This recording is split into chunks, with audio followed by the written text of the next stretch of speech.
कहते हैं बहुत लोग कि अंधभक्ति है, लेकिन अंधभक्ति तो एक बच्चे की भी होती है माँ में। वही हमारी अपने गुरु जी के प्रति अंधभक्ति, हमें अब वही भगवान लगते हैं। जबकि मैं जिस परिवार से आई हूँ वहाँ मैंने गुरु शिष्य परंपरा को कभी नहीं माना। मैं ये मानती थी मेरी आत्मा ही सबसे बड़ी गुरु है। जैसा कि स्वामी विवेकानंद के मैं वो पढ़ती थी तो मैं उन्हीं को मानती थी। लेकिन मुझे ये नहीं पता था उस समय, हम पढ़ने वाले बच्चे थे, घर में ऐसा माहौल था। पिता भी मेरे क्लास 1 ऑफिसर थे, भाई मेरे तीनों क्लास 1 ऑफिसर हैं, फादर बहुत बड़ी ऊंची पोस्ट पे थे। हम भी हॉस्टलों में भी रहे हैं, पढ़े हैं। तो हम तो गुरु शिष्य साधु संत इसमें हमारा विश्वास ही नहीं था। हमें तो ये था कि सीधे हमें भगवान से ही तार जोड़ने हैं। और मैं दुर्गा माँ की उपासक थी, दुर्गा माता की पूजा। लेकिन आप विश्वास करेंगे कि जब मेरे पास 2010 की बात है, मैं बहुत परेशान सी रहती थी। मेरे हस्बैंड का ट्रांसफ़र हो गया, कुछ फैमिली प्रॉब्लम भी चल रहे थे, केसेस वगैरह चल रहे थे कोर्ट में, ज़मीन का विवाद चल रहा था। उस समय मैं 3-4 महीने मैं अकेली रही अपनी बेटी को लेके।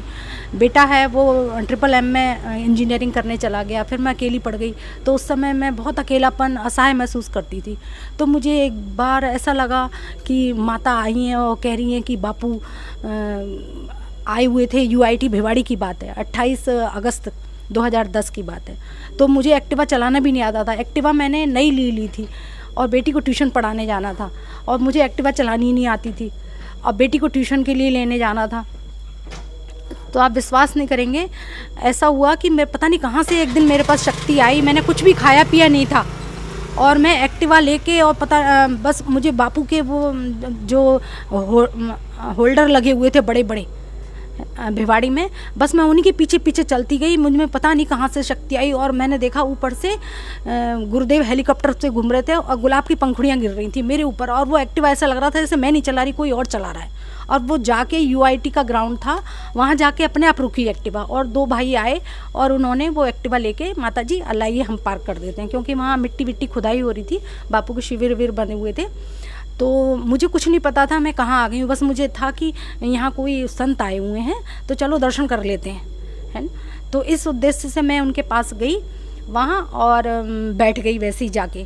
और चांस की बात है मैंने रात को भी खाना नहीं खाया था, क्योंकि मैं 3-4 दिन से बहुत टेंशन में चल रही थी, बहुत कुछ परेशान सी थी, अकेलापन महसूस कर रही थी।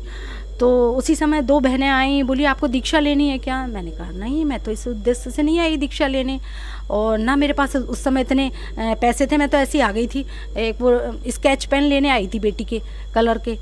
तो वहाँ 2 बहनें आई, बोली कोई बात नहीं, आप नहीं लाई पैसे, हम आपको दिला देते हैं। उन्होंने दीक्षा की सामग्री दिलाई, आसन माला सब मुझे दिलाया और एक जगह बिठा गई आगे पंडाल में। तो और कि यहाँ दीक्षा दी जा रही है। ये देखिए, मैं कुछ भी इसको मानती नहीं थी, ना मैंने कोई प्लानिंग की थी कि मुझे दीक्षा लेनी है या गुरुदेव को, ये सब अपने आप ही होता चला गया। और ये दुर्गा माँ की कृपा थी, मैं उन्हीं की साधक थी, उन्हीं की प्रेरणा से। और बापू से मुझे दीक्षा मिली और उसके बाद मेरा जीवन बिल्कुल बदल गया। बापू के मैंने ऐसे ऐसे चमत्कार देखे हैं जो मैं सपने में भी नहीं सोच सकती थी, वो काम मेरे अपने आप होते चले गए।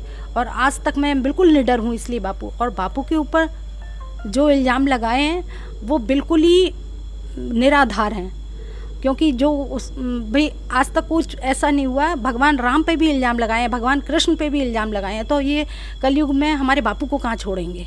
आप एक कमिश्नर की बेटी भी हैं, आप समझ रही हैं आप क्या बोल रही हैं? हाँ, न्याय व्यवस्था पर प्रश्न खड़ा कर रही हैं आप। प्रश्न चिन्ह तो न्याय व्यवस्था ने अपने ऊपर स्वयं खड़े कर रखे हैं। जो संस्कृति के रक्षक हैं, आधार स्तंभ हैं, जिन्होंने लाखों करोड़ों को जीवन दिया है, उनके गंदे व्यसन छुड़ाए हैं, उनका उद्धार किया है।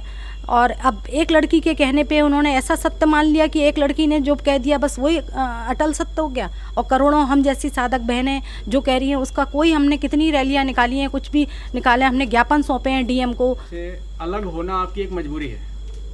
बापू से अलग होना सवाल ही नहीं है। अलग इस जन्म में तो सोच ही नहीं सकती मैं, सब सारे रिश्ते तोड़ सकती हूँ, बापू से रिश्ता बिल्कुल। जो है घृणित है, रेप का आरोप है, सेशन कोर्ट ने सजा सुनाई है, आप एक महिला हैं, महिला होने के नाते भी कहीं देखिए के साथ अन्याय तो नहीं कर रही, ऐसा कर नहीं, लड़की की कोई मजबूरी हो सकती है, उस पर दबाव सुना है, दबाव भी हो सकता है, क्योंकि और रही बात इतने महान संत हुए, सब पे इल्ज़ाम लगाया है, पता नहीं किस किस पे संतों के, मैं जितनी भी वो पढ़ती हूँ, और बाद में 10 साल बाद 5 साल बाद पता चलता है कि ये बिल्कुल निराधार आरोप लगाया है।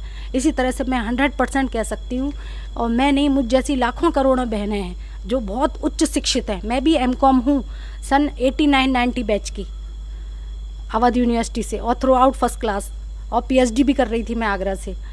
तो ऐसी बात नहीं है, मैं नहीं मानती थी, लेकिन मैंने उनको चमत्कार देखे हैं, उनकी कृपा देखी है बरसती हुई अपने पे, अपनी फैमिली पे, अपने बच्चों पे, उस बेस पे बोल रही हूँ। मेरा नाम मीनू गंगल है और मैं एमकॉम हूँ through out first class.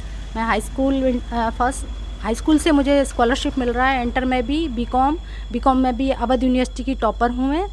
All India में मेरी अवध यूनिवर्सिटी में 5th रैंक थी, और यहाँ भी आरबीएस कॉलेज से मैं पीएचडी कर रही थी। यहाँ भी मुझे 89-90 में 1000 रुपीज़ पर मंथ स्कॉलरशिप मिलता था। और मेरे पिताजी यहाँ जेडीसी जॉइंट डेवलपमेंट कमिश्नर 93 में रिटायर हुए हैं आगरा में। और मेरे तीनों भाई क्लास 1 ऑफिसर हैं। ऋषि प्रसाद ये समझ लिए बापू का दिल है। बापू के सारे इसमें अनुभव, इसमें सामाजिक बातें, इसमें फेस्टिवल, इसमें आध्यात्मिक, इसमें आरोग्यता के, इसमें साधकों के अनुभव हैं, इसमें 30 त्यौहार हैं। सारा ये समझिए हिंदू संस्कृति का आधार स्तंभ है ऋषि प्रसाद। जो ऋषि प्रसाद पढ़ता रहेगा, जिस घर में ऋषि प्रसाद जाएगी, उसकी बरकत निश्चित और निश्चित है 100%।